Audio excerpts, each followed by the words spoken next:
একটা অভিশাপ cinema hall রয়েছে, হলে নাকি আর কন্ডিশন রয়েছে।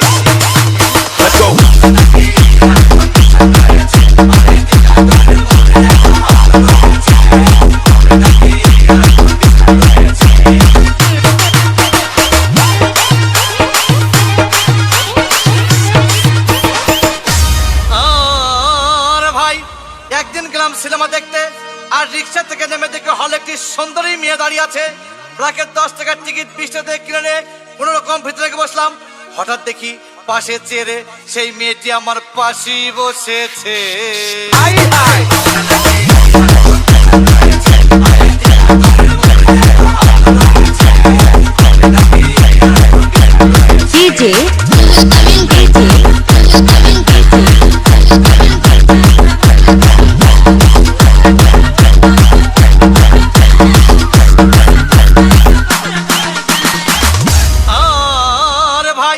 সিনেমা আরম্ভ হয়ে গেল।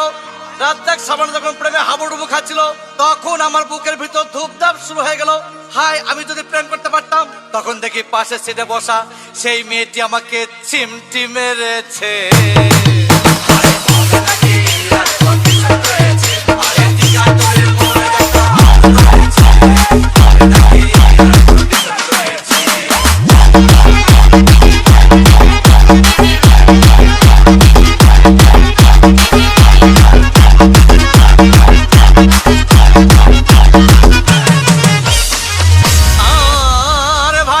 সিনেমা শেষ হয়ে গেল। মেয়েটি আমার রিক্সায় চেপে বললো, ডার্লিং, খুব ক্ষুধা পেয়েছে, গেলাম মস্তফা হোটেলে, খুব পোলা কুমা খাইলাম।